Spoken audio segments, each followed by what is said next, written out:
The Uses of Enchantment, the Meaning and Importance of Fairy Tales by Bruno Bettelheim. From Part 1, A Pocket Full of Magic, Brother and Sister, Unifying Our Dual Nature. In this Brothers Grimm's story, like many other fairy tales which feature the adventures of two siblings, the protagonists represent the disparate natures of id, ego, and superego, and the main message is that these must be integrated for human happiness. This type of fairy tale presents the necessity of integrating the personality in a different way than the queen bee. Here, the nefarious doings of an evil spirit turn one sibling into an animal, while the other remains human. It is hard to conceive a more vivid, succinct, and immediately convincing image of our contradictory propensities. Even the earliest philosophers viewed man as having both an animal and a human nature. During much of our life, when we have not succeeded in achieving or maintaining inner integration, these two aspects of our psyche war against each other. When we are young, whatever we feel at the moment fills our entire existence. Becoming aware that he feels two ways about something at the same time, for example, when the child wants to grab the cookie but also wants to obey mother's orders not to, confuses the child. Understanding the duality requires a cognizance of inner processes, which is greatly facilitated by fairy tales illustrating our dual nature. Such fairy tales begin with an original lack of differentiation between the two siblings. They live together and feel alike. In short, they are inseparable. But then, at a certain moment in growing up, one of them begins an animal existence and the other does not. At the end of the tale, the animal is changed back into this human form. The two are reunited, never to be separated again. This is the fairy tale symbolic way of rendering the essentials of human personality development. The child's personality is at first undifferentiated, then id, ego, and superego develop out of the undifferentiated stage. In a process of maturation, these must be integrated, despite opposite poles. In the Brothers Grimm's story, Brother and Sister, little brother took his little sister by hand and said, "Come, we will go forth together out into this wide world," to escape from a home which had become a depriving one. They walked the whole day over meadows, fields, and rocky expanses, and when it rained, little sister said, "Heaven and our hearts are weeping together." Here, as in many fairy tales, being pushed out of the home stands for having to become oneself. Self-realization requires leaving the orbit of the home, an excruciatingly painful experience fraught with many psychological dangers. This developmental process is inescapable. The pain of it is symbolized by the children's unhappiness about being forced to leave home. The psychological risks in the process, as always in fairy stories, are represented by the dangers the hero encounters on his travels. In this story, the brother represents the endangered aspect of an essentially inseparable unity, and the sister, as symbol of motherly care once one has become alienated from home, is the rescuer. The family tale leaves no doubt in the child's mind that the pain must be endured and the risky chances taken, since one must achieve one's personal identity, and despite all anxieties, there is no question about the happy ending. While not every child can or will inherit a kingdom, the child who understands and makes his own message of the fairy tale will find the true home of his inner self. He will become master over its vast realm by knowing his mind, so it will serve him well. To continue with the story of brother-sister, the next day on their wanderings, brother and sister come to a spring from which brother wants to drink, but sister, who is not carried away by her instinctual pressures, understands that the water is murmuring, "Who drinks of me becomes a tiger."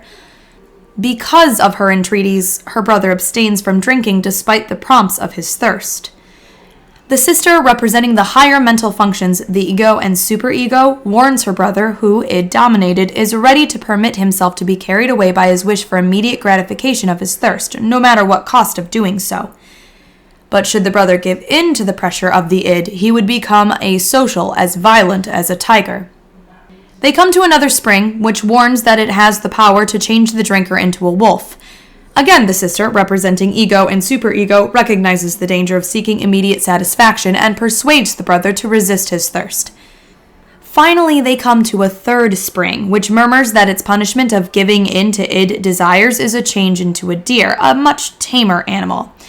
So much does delay, a partial obedience to the restraining aspects of our mental apparatus, achieve.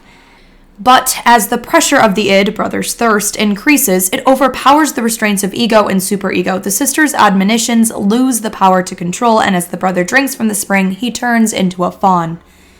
Sister promises that she will never leave her fawn brother. She symbolizes ego control since, despite her thirst, she was able to abstain from drinking. She unties her golden garter and fastens it to the fawn's neck, and plucks some rushes and weaves these into a soft leash, which she fastens to the little animal. Only a very positive personal tie, the golden garter, can make us forgo giving into our asocial desires and lead us on to a higher humanity. Then sister and fawn move on. As they proceed through the forest, they come to a deserted little house in the woods, which appears in so many fairy tales, and find shelter there. They make it their abode.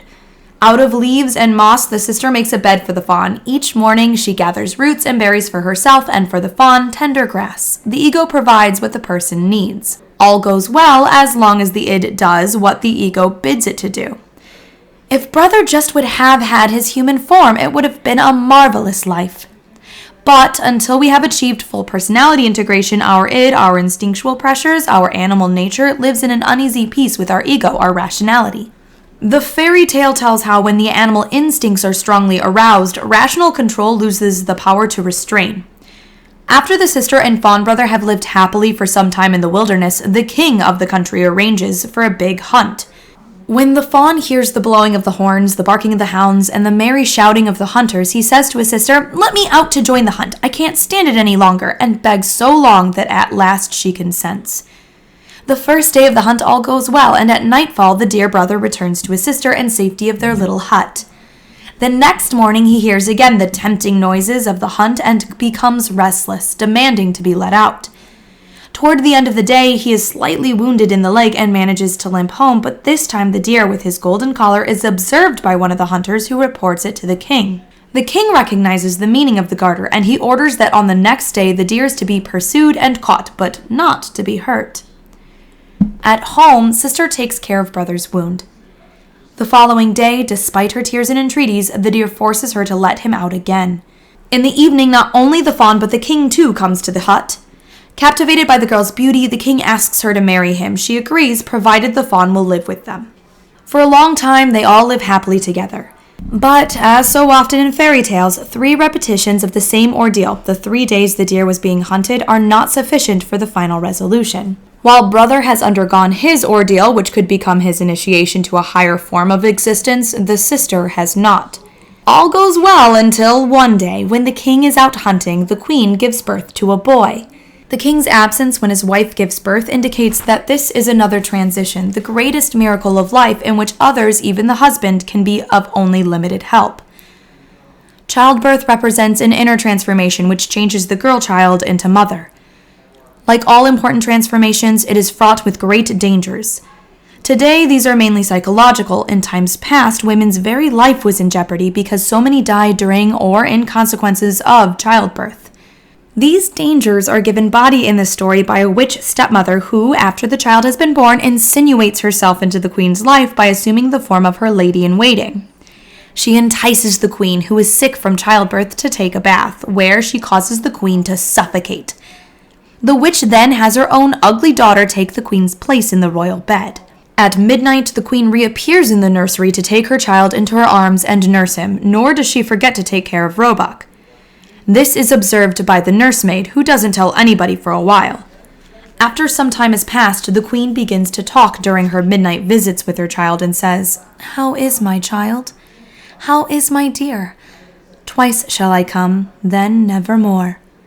The nursemaid tells this to the king, who sits up the following night to watch the same thing happen, with the difference that the queen says that she will come only once more.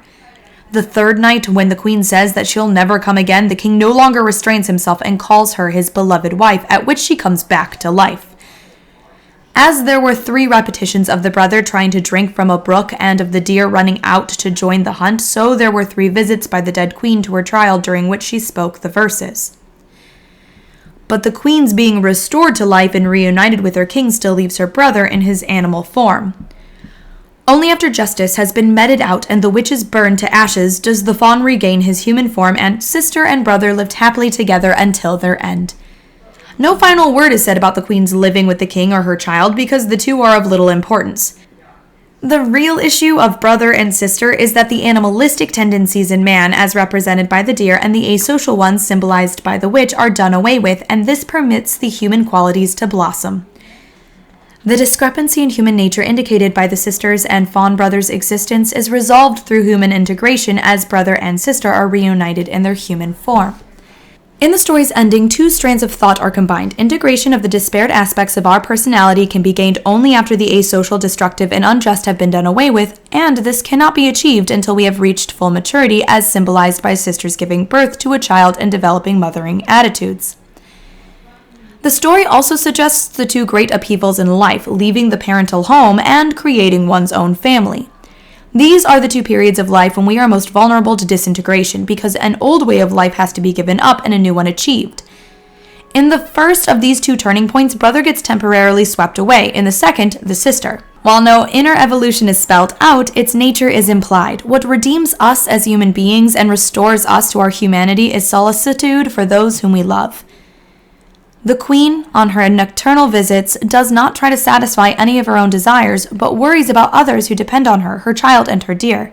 This shows that she has successfully made the transition from wife to mother, and thus she is reborn to a higher stage of existence. The contrast between the brother's giving in to the proddings of his instinctual desires and the sister's ego and superego motivated concern for her obligations to others clearly indicates what the battle for integration and victory in it consists of.